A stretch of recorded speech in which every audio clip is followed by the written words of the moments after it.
साताऱ्याहून मुंबईला येणाऱ्या एका खासगी बसनं 2 गाड्यांना धडक दिल्यानं झालेल्या भीषण अपघातात 17 जणांचा मृत्यू झालेला आहे। मुंबई पुणे ट्रॅव्हलच्या बस चालकाचा ताबा सुटला आणि हा अनर्थ झाला। साताऱ्यातून मुंबईकडे येणारी ही बस 30 फूट खोल खड्ड्यात कोसळली।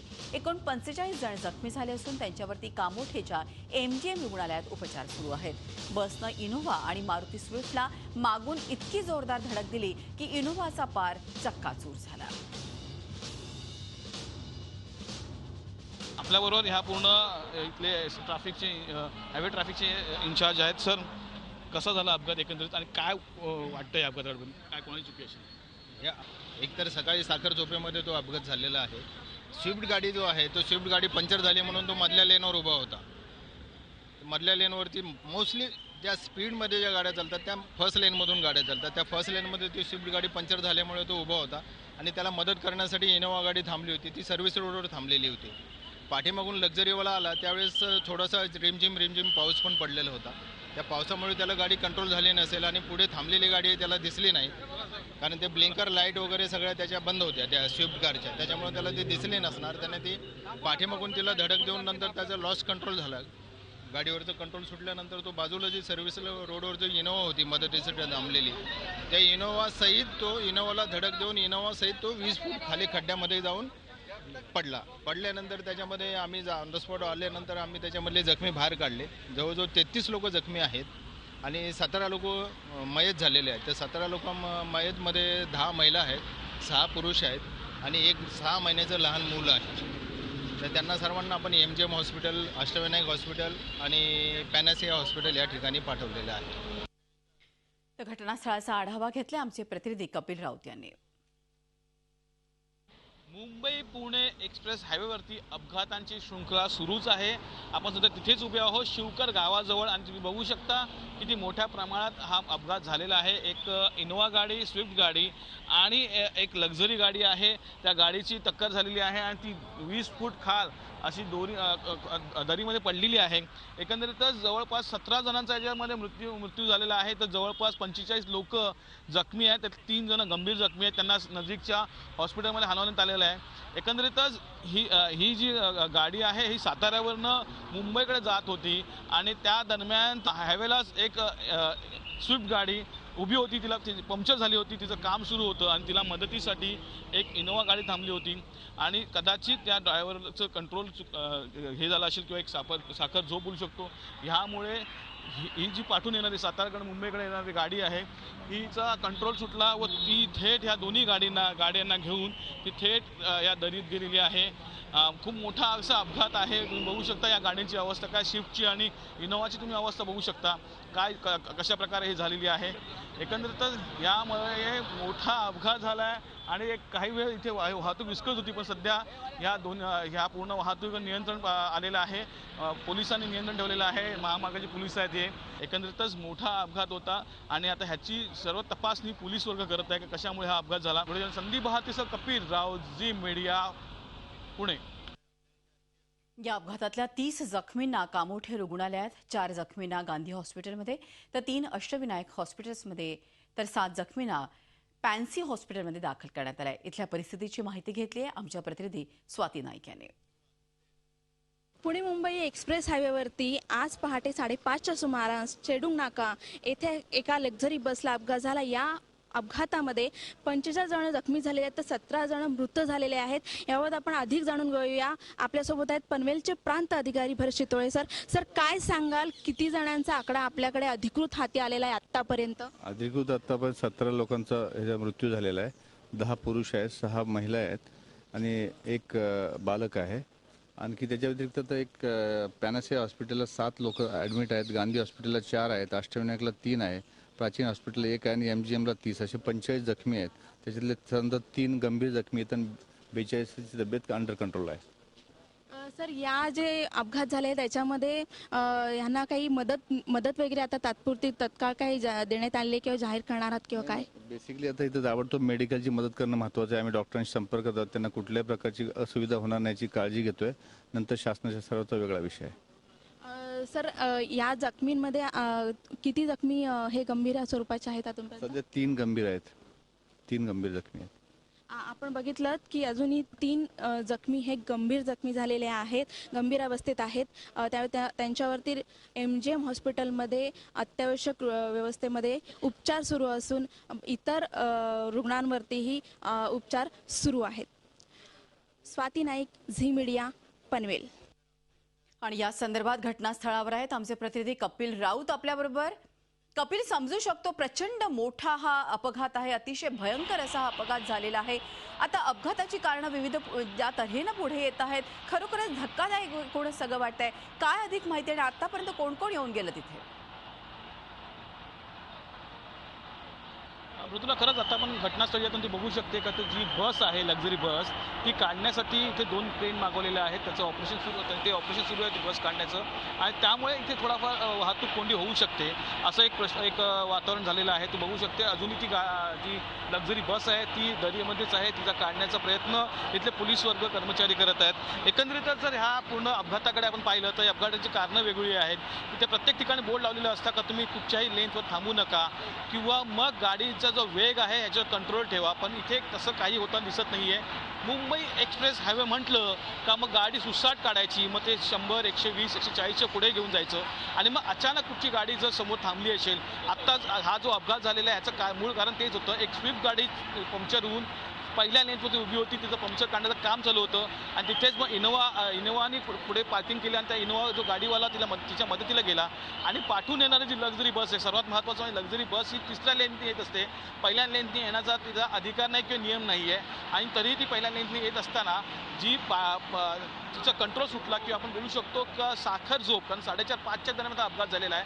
त्यामुळे साखर झोपेचा हा परिणाम होऊ शकतो, कारण अनेक वेळा आपण जे अपघात बघितले ते साखर झोपेतच झालेले आहेत, आणि त्यामुळे तिचा कंट्रोल सुटला, आणि त्या दोन्ही गाडीनं घेऊन ती डायरेक्ट दरीत गेलेली आहे. या पूर्ण अपघातामध्ये 17 जण मृत्युमुखी पडले, तर जवळपास 45 जण जखमी झालेले आहेत. त्या मृत्युमुखीमध्ये एक छोटंसं 6 महिन्याचं बाळही आहे.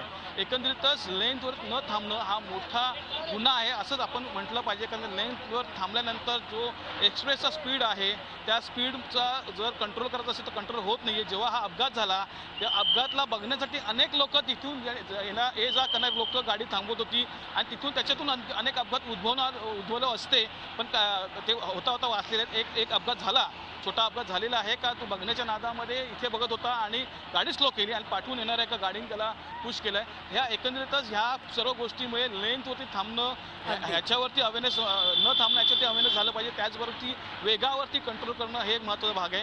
आतापर्यंत घटनास्थळी रामदास आठवले जे RPIचे नेते आहेत, अध्यक्ष, ते स्वतः येऊन गेले. सर्वात महत्त्वाचं म्हणजे RPI नेते इथे येऊन गेले, त्यांनी भेट दिली घटनास्थळी, पण त्यांच्या ज्या ताफा आहेत त्यांनी ही गाड्या फर्स्ट लेनलाच लावल्या होत्या आणि रस्त्याच्या मध्येच उभ्या केल्या होत्या. त्यांनी आपल्या समोर इंटरव्ह्यू दिला होता का बा असं लेनवर थांबू नये, पण त्यांच्या जे ताफा आहेत त्यांनी सुद्धा नियम तोडत ते तशाच गाड्या लावल्या होत्या. हा एक महत्त्वाचा मुद्दा आहे. त्याचबरोबर ज्या स्विफ्ट गाडीमुळे हा अपघात झाला तिची जी नेम प्लेट आहे, तिचं पुढे जी नेम प्लेट आहे ती MS04 आहे, आणि मागे जी नेम प्लेट आहे ती MS02 आहे. त्यामुळे ही स्विफ्ट गाडी आहे ती पण एक वादाच्या भोरात अडकलेली आहे. पोलिसांनी तर थेट सांगितलेलं आहे की कुठचं क्राईम करून आली असेल गाडी किंवा क्राईम करण्यासाठी नेत असतील, नक्की काय उद्देश होता तपास आता पोलीस करत आहेत. मृदुला, धन्यवाद कपिल, ही माहिती दिल्याबद्दल. कपिल राऊत आपले प्रतिनिधी घटनास्थळावरून आपल्याला अधिक माहिती देत होते. आणि आता आपण थेट पुण्याला जाऊया. एक्सप्रेसवेचे अभ्यासक जे आहे, सुरक्षिततेच्या संदर्भातले अभ्यासक तन्मय पेंडसे आपल्याबरोबर आहे. तन्मयजी, झी24 तासमध्ये आपलं मनपूर्वक स्वागत. आजचा हा अपघात जो आहे तो अतिशय भयंकर असा अपघात आपण म्हणू शकतो. 17 जण त्याच्यामध्ये ठार झालेले आहेत. आपण या संदर्भात अनेकदा म्हणजे एक्सप्रेसवेच्या सुरक्षितते संदर्भात किंवा अशा प्रकारचे अपघात होऊ नये, कसे टाळावे या संदर्भात उपाययोजना सुचवलेल्या आहेत. आजचा जर का एक प्रातिनिधिक उदाहरण घेतलं, कारण की याआधी अनेक अपघात झाले तर काय सांगाल?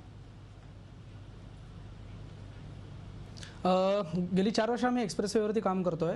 गेल्या 12 ते 13 वर्षांमध्ये एक्सप्रेसवे सुरू झाल्यापासून जवळपास 14,000 ॲक्सिडेंट एक्सप्रेसवेवरती झालेले आहेत. माझं यावर अगदीच स्पष्ट म्हणणं आहे की जसे ह्युमन एरर्स पण याला कारणीभूत नक्कीच आहेत, तसेच सिस्टीम एरर याला मोठ्या प्रमाणात कारणीभूत आहेत. अनेक ठिकाणी सिस्टीम फुलप्रूफ झालेल्या नाही आहेत अजूनही गेल्या 14 वर्षांमध्ये, आणि त्या आज न झाल्यामुळे बरेच ॲक्सिडेंट पण होत आहेत. फक्त आपण वाहन चालकांना दोष देऊन उपयोग नाही आहे, तर सिस्टीमनी पण याच्यावरती खूप मोठ्या प्रमाणात लक्ष झालं पाहिजे. आम्ही 5 कॅमेरे लावून सर्व्हेलन्स सिस्टीम एक सुरू केली होती 2013मध्ये. त्याचे आम्ही सगळे ॲनालिसिस राज्य सरकारला दिले होते. या खात्याचे मंत्री आहेत एकनाथ शिंदे सर, तर यांना आम्ही सर्व तोपरी ह्याच्यात काय काय सोल्युशन्स देता येतील ह्या पद्धतीने आम्ही त्यांना पूर्णपणे ब्रीफ केलं होतं. रिफ्लेक्टर्स कुठेही नाही आहेत, स्पीड गन्स कुठेही नाही आहेत, सर्व्हेलन्स सिस्टीम ही अख्खी एक्सप्रेसवेसाठी मी एंटायर डिझाईन केली आहे. ब्रायफेन रोपचा मुद्दा माझ्या भावाचा जेव्हा ॲक्सिडेंट झाला, अक्षय पेंडसे जो अभिनेता होता, त्याच्यानंतर मी लावून धरला होता. आता 24 किलोमीटरच्या टप्प्याटप्प्यात काही ठिकाणी ब्रायफेन रोप लागलेले आहेत, पण अजूनही सर्व ठिकाणी ब्रायफेन रोप हे लागलेले नाही आहेत. आणि ब्रायफेन रोप हे प्रूव्हन टेक्निक आहे, 40 देशांमध्ये आज वापरलं जातं. 1960 साली कॅलिफोर्नियामध्ये ब्रायफेन रोपची सुरुवात झाली. सो हे प्रूव्हन टेक्निक आहे. ट्रॉमा केअर युनिट अजूनही नाही आहे. दादाचा ॲक्सिडेंट झाल्यानंतर तत्कालीन मंत्री जे होते PWD MSRDCचे जयदत्त क्षीरसागर, त्यांनी ट्रॉमा केअरची घोषणा केली होती. आजही 42 महिने झाले या गोष्टीला मी लढतोय. अजूनही ट्रॉमा केअर युनिट हे लालफितीत अडकलेले आहे. दोन्ही पद्धतीने काम व्हायला पाहिजे. एक तर राजकीय पातळीवरनं इच्छाशक्ती दाखवून याच्यामध्ये काम झालं पाहिजे आणि वाहन चालकांवरती सुद्धा याच्यावरती कारवाई होणं गरजेचं आहे. पण ती प्रत्येक वेळेस दंडात्मक होऊन प्रश्न सुटणार नाहीये. दंड होऊन काय होणार आहे की मूळ प्रश्न सुटणार नाहीये. आपल्याला जर का याच्यावरती खरंच सोल्युशन हवं असेल तर सगळ्यात महत्त्वाचं मोठ्या प्रमाणात अवेअरनेस क्रिएट व्हायला पाहिजे. एक्सप्रेसवर चालवताना अत्यंत नॉलेजचं अत्यंत लॅक आहेत. म्हणजे अनेक गोष्टी तुम्हाला सांगतो. सायनेजेस जर का आपण बघितल्या तर एक्सप्रेसवेच्या ज्या 3 लेन्स दाखवल्या गेल्या आहेत तर ते 3 बाणांच्या रूपात दाखवल्या गेल्या आहेत. आता सामान्य माणसाला 3 बाण म्हणजे 3 लेन आहेत हे कसं कळणार ना? हे तुम्ही 3 रस्ते दाखवा ना. हा सगळ्यात महत्त्वाचा मुद्दा आहे की एक्सप्रेसवेवरती चालवणारा आता गव्हर्नमेंटने नोटिफिकेशन पण आणलं की left lane is for heavy vehicles, middle lane is for small vehicles and right lane is for overtaking, ते सुद्धा लहान वाहनांना. पण हे कुठल्याही पद्धतीने पाळलं जात नाही. बरं, पाळलं जात नसेल तर त्याला ट्रॅक ठेवण्याची सिस्टीमच अवेलेबल नाही आहे. आपल्याकडे पुणे स्मार्ट सिटी घोषित होतीये, मुंबई स्मार्ट सिटी घोषित होतीये, पण या दोन्हीला जोडणारा जो महत्त्वाचा दुवा आहे तोच स्मार्ट नाही आहे. अनेक ठिकाणी SOS हे बंद आहेत, जे आयडियाचे बूथ आहेत, ज्याला साऊंड ऑफ सोल म्हणतात, की इमर्जन्सीमध्ये तुम्ही तिथे प्रेस करून तत्कालीन मदत मागू शकता. ते अनेक ठिकाणी बंद आहेत आणि आमच्याकडे त्याचे व्हिडिओ आहेत. मी आता गेले 4 वर्ष आम्ही जे काम करतोय ते सगळं डॉक्युमेंट बेस करतोय. कुठलेही कागदी घोडे न नाचवता ॲक्च्युअल ज्या फॅक्ट्स आहेत त्याच्यावरती आता आम्ही गेली 4 वर्ष काम करतोय. आणि आता इट्स हाय टाईम, बिकॉज जानेवारी ते जून 2016 विषयी बोलतोय मी. याच्यामध्ये जवळपास 150 ॲक्सिडेंट आता एक्सप्रेसवेवरती झालेले आहेत. जवळपास 55 लोकांना गेल्या 6 ते 7 महिन्यात प्राण गमवावे लागलेत. आणि टोटल आकडा आपण बघितला तर तो 1400च्या वरती जातो. आणि ह्या 1400 लोक गेलेले नाही आहेत, हे 1400 फॅमिलीज सफर झाले आहेत. हे राज्यकर्त्यांनी लक्षात घेणं गरजेचं आहे. आणि जसं तुम्ही म्हणालात, जसे आता प्रतिनिधी म्हणाले की याच्यामध्ये लोकांचाही रोल मोठा आहे. काय होतं की पुण्याकडनं तुम्ही मुंबईला जेव्हा जायला सुरुवात करतात तेव्हा एक्सप्रेसवेला यायला साधारणतः 50 मिनिटं लागतात. मुंबईकडनं पण तशीच परिस्थिती आहे, 1 तास लागतो. तर या दोन्ही शहरात इतकी गर्दीची झाली की तुम्हाला कार चालवता येत नाही 3ऱ्या गिअरच्या वरती. मग एक ह्युमन बिहेवियर सायन्सच्या दृष्टिकोनाने जेव्हा आम्ही अभ्यास केला तेव्हा लक्षात आलं की एक्सप्रेसवेला आल्यानंतर पुढच्या 91.3 किलोमीटरला अडवणारं कोणी नाही आहे. याचं कन्व्हर्जन स्पीडमध्ये होतं, कारण तुम्हाला गावात स्पीडनी गाडी चालवताच येत नाही. त्यामुळे एक ट्रॅकिंग करणारी सिस्टीम ह्याच्यासाठी डेव्हलप व्हायला हवी, जी ऑलरेडी आम्ही केलेली आहे. एक्सप्रेसवेसाठी एंटायर इंटेलिजंट हायवे सिस्टीम आम्ही केलेली आहे. त्याचं प्रेझेंटेशन आमचं शिंदे साहेबांसमोरही झालेलं आहे. आदित्य ठाकरेंना आम्ही हा विषय ब्रीफ केलेला आहे. मी स्वतः मातोश्रीवरती जाऊन उद्धवसाहेब ठाकरेंना या संदर्भात पूर्ण माहिती दिली होती. मी आणि माझे सहकारी जे आहेत कौस्तुभ वर्तक, आम्ही गेली 4 वर्ष ह्याच्यावरती काम करतोय. आणि आता जर का याच्यामध्ये लक्ष दिलं गेलं नाही तर कदाचित जे राजकीय यंत्रणा आहेत त्यांच्यापैकीच कोणाला तरी उभारून स्वतःच्या घरच्यांना काही झालं तर इंटरव्ह्यू द्यायची पाळी येऊ नये. माझी कळकळीची विनंती आहे की या गोष्टी आता थांबल्या पाहिजेत. इच्छाशक्ती दाखवून याच्यामध्ये कडक निर्णय झाले पाहिजेत. लोकांचं प्रबोधन नुसतं ब्रोशर वाटून प्रबोधन होत नाही. त्याच्यावरती ॲक्च्युअल लोकांचा नॉलेज, जिथे एक नॉलेज पार्क ह्याच्यासाठी उभी केली पाहिजे की वाहन चालकांना कसं चालवायचं हेच माहिती नाही. आपल्याकडे लायसन्स कसे इश्यू होतात आणि 200 रुपये आणि 1000 रुपये दंड करून हे प्रश्न मिटणार नाही आहेत. या लोकांचे लायसन्स कॅन्सल केले पाहिजेत. 6 महिने 1 वर्षासाठी लायसन्स कॅन्सल केले पाहिजेत. लायसन्स देणाऱ्या यंत्रणा सक्षम झाल्या पाहिजेत. तिथे लायसन्स वाटपाचं जे एक सध्या आपण बघतोय तर ते सूत्र पूर्णपणे बदललं पाहिजे. अनेक लोकांना रस्त्यांवरती गाड्या कशा चालवायच्या हे माहिती नाही आहे. म्हणजे साधं गावातलं जर का आपण उदाहरण घेतलं तर अनेक 2 व्हीलर्सला मिरर्स नसतात. तसंच एक्सप्रेसवेवरही आम्हाला त्या जाणवलेलं आहे की दोन्ही साईडचे मिररच नाही आहेत. अनेक गाड्यांचं पण असं झालेलं आहे, गाड्यांच्या कंडिशन्स चांगल्या नसतात, टायर्स चांगले नसतात. सरळ एका हाताने गाडी चालवण्याचं प्रमाण खूप आहे एक्सप्रेसवर, कारण मोनोटोनस स्ट्रेच आहे. त्यामुळे त्याला असे विविध पैलू आहेत. तर त्यामुळे हा संगम म्हणजे राजकीय इच्छाशक्ती आणि लोक हा जर का एकत्र झाला तर एक्सप्रेसवेवरती जे आता ॲक्सिडेंट आपण बघतोय, सारखे बघतोय, रोज बघतोय, ते निश्चितपणे कुठेतरी कमी होऊ शकतील. म्हणजे फक्त मी सिस्टीमला दोष देत नाही, सिस्टीमचे दोष आहेतच, पण त्या पद्धतीने लोकांनीही त्या पद्धतीने स्वतःला त्याच्यामध्ये चांगल्या पद्धतीने नॉलेज घेतलं पाहिजे. कसं बाबा एक्सप्रेसवर पद्धतीवर गाडी चालवायची, लेन कुठल्या पाळायचा, लेन डिसिप्लिन कसा असतो, कारण अगदी एक्सप्रेसवेला ओव्हर स्पीडिंगही तितकंच घातक आहे आणि अंडर स्पीडिंगही तितकंच घातक आहे असं मला वाटतं. अगदी खरं आहे तन्मयजी, आपण जसं म्हटलं की ठीक आहे सिस्टीम एरर तर आहे, मात्र त्याचबरोबर वाहतूकदारांनी वाहतुकीचे नियम हे पाळणं देखील आज अतिशय गरजेचं झालंय. इतकी महत्त्वपूर्ण माहिती दिली त्याबद्दल अगदी मनपूर्वक धन्यवाद. झी 24 तास रहा एक पाऊल पुढे.